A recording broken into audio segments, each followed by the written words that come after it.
Hey everybody, welcome to She Prayer Journal's Weekend Workshop. This is my setup for this particular week. I am using my book, Organizing Your Prayer Closet, A New and Life-Changing Way to Pray. And it has a structured prayer journal inside. Let me just show you. This is the blank pages that I have, and it's 10 chapters. The 10 chapters talk about the 10 compartments, and then it also gives you little examples, sample prayers. You know, if you're really struggling with prayer, this is a great resource. If you want to go deeper in prayer, be more organized, be more disciplined, it's a great resource. It really gets you on track because it's a holistic approach to prayer. So this was my particular setup. Most of the washi tape that I got here that you see came from the Dollar Tree. And I have to say, I think the Dollar Tree has excellent washi tape.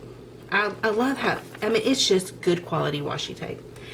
Also, this cute little thing right here that I glued in here came out of a pack that I had gotten from Hobby Lobby. Look, on sale. It was on sale.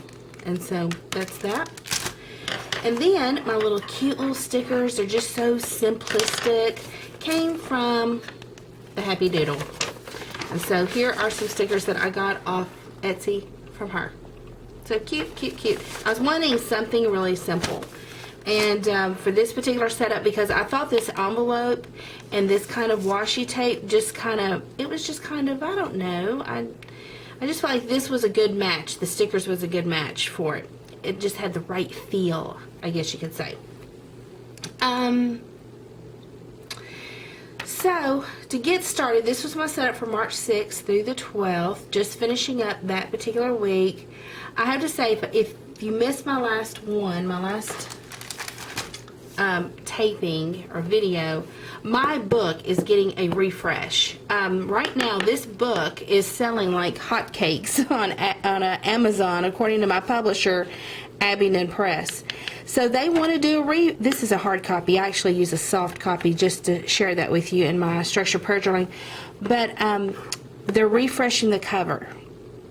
And I added a new chapter. And that's one of the things I wanted to give praise for, was because, okay, when I first wrote Organizing Your Prayer Closet, again, my whole goal was not to write a book, but to simply get my structured prayer journal published.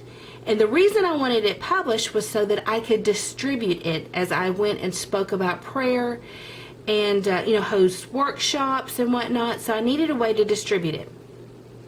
Well, Abingdon picked it up and they wanted me to write a book. And so the 10 chapters are about these 10 compartments.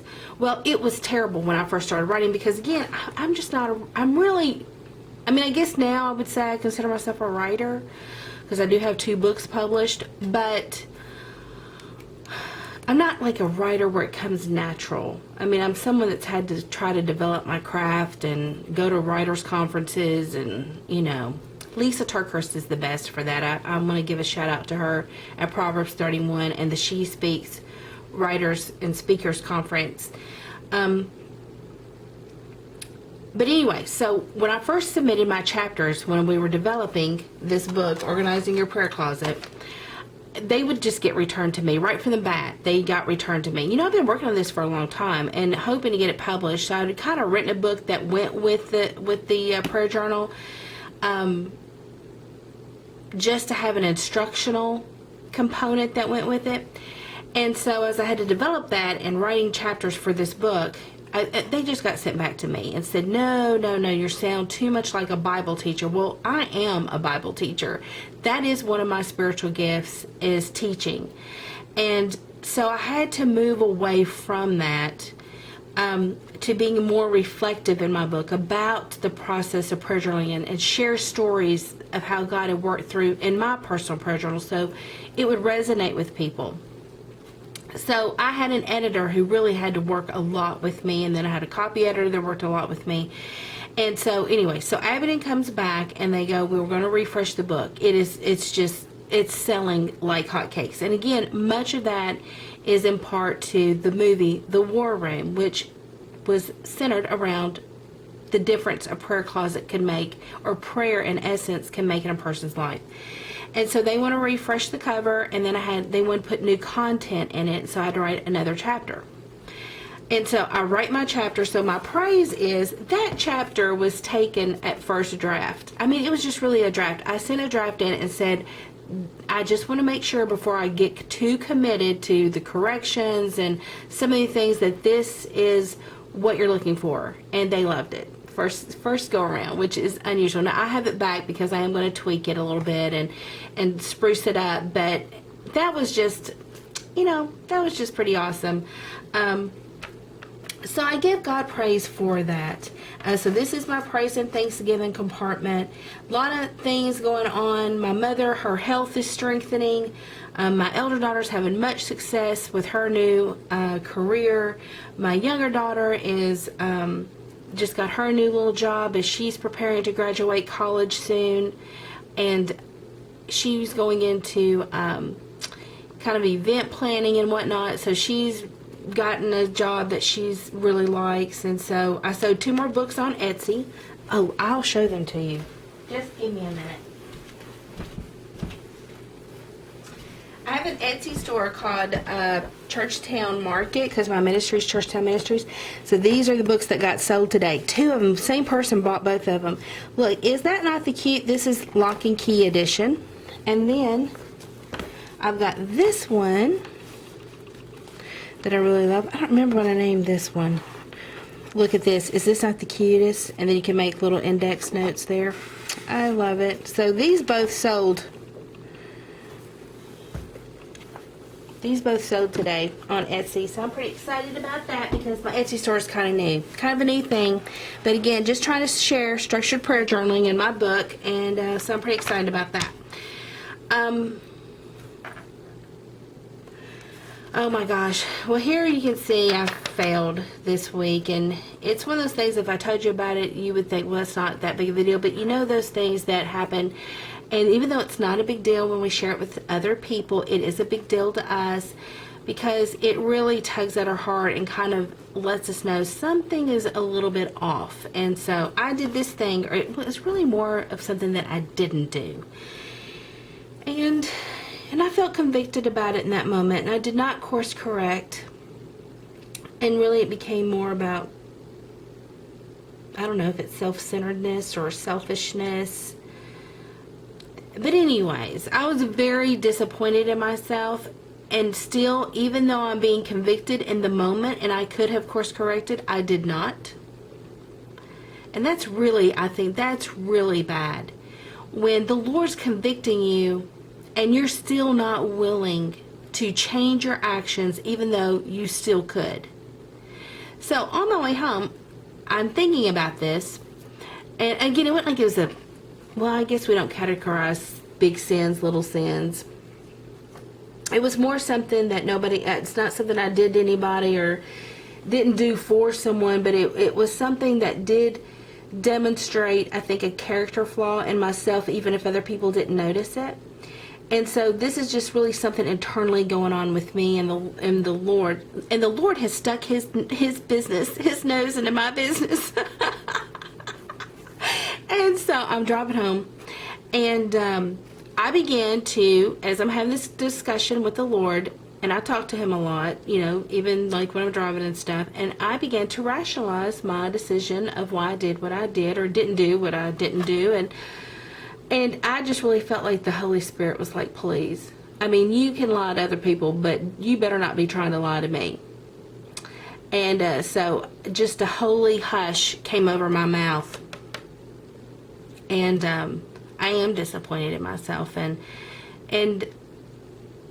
it's something that the Lord has tried to I can't even talk today, I'm sorry, has been trying to teach me. And I know that he's right. I love the wisdom in what he's trying to teach me, and yet I am still resistant to it. And that is bad. And so, anyways, so very dishonorable on my part, even though if I explained it to you, it wouldn't even make sense, and you'd be like, okay, big deal. But you've had those things like I have where the Lord is saying, you're better than that. And you're not willing to be better than that. And so that was my failure this week. The Lord is answering prayers, as you can see.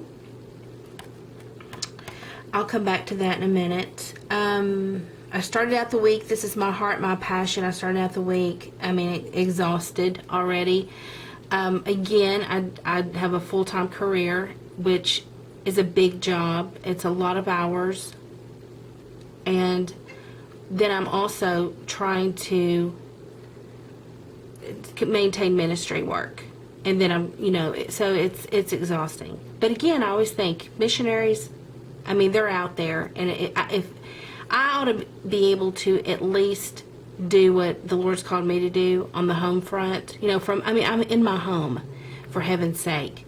I have a lot of luxuries. I have a lot of things, so anyway, so I always remind myself that even though I feel totally exhausted, I do love spending time with God. I love spending time with God in my prayer closet. In this particular concept, it's mobile. It can go with me anywhere. I can take it to bed. I can sit on the couch when I'm tired. I love it. I love the mobility of it, and I love spending time with God. As far as my ambassador notes, I don't know. I couldn't think of anybody I really sat down and shared Jesus with this week one-on-one, which is unusual. I'm usually, if you could look back, you would see, but I do a lot of course, blogging, a lot of social media, so I am ministering to people. And again, just this whole thing with them wanting to do a refresh with organizing your prayer closet, God is so all over that, and I just cannot help but share that. He is awesome. He is awesome. That he would have this book of mine published with the words prayer closet and the title just a couple of years before a movie is released called War Room, that's all about the prayer closet, and just really made this book even more popular than it was in the beginning, is something that only God can do. And I just praise him for his continual blessings. And that's why it's even more disappointing that I can't just follow through with his convictions. So anyways, insight and updates. I feel like, and I even wrote about it over here, I feel like my ministry is taking a change in direction, and largely in part because of the fact that I work a full-time job now. I cannot go speak as much as I used to. So I have been speaking about 20 times a year in various places and across the U.S. And I noticed this year as my calendar opened, I didn't have any bookings. And now I'm starting to get into some inquiries, but I even feel like the Lord, I've got something booked for 2017, but I feel like the Lord is changing directions with my ministry. So I don't know. I don't think I'm going to be, I don't know. So I'm just, I put a question mark here, because sometimes when I'm asking God and I want to hear from him, I'll put a question mark after my question, just so I can really try to hone into what is he saying, or maybe there's more things I'll say no to instead of saying yes to everything. I don't know. And then I also blog a women's ministry tip every week, and I think the Lord is saying to suspend that. I still write articles for Jennifer Rothschild's womensministry.net almost, 4 to 6 times a year, maybe more than that. I'm not sure. I can't think right now, but I think I'll still continue to do that. See, I've got that I need to release, and again, it's all about having enough time to do it, but I have a wonderful women's ministry in a box concept that I think is awesome. Did wonders for my church, and I've got to find a way, and well, I'm not going to say that. I've got to wait for the Lord to direct me on how he wants that released. And so I've been writing the women's ministry tip because I want to build that audience of women who's coming to me for women's ministry tips. But I'm thinking, under what I've got going on right now and the refresh project in my book, and we may even do a Bible study.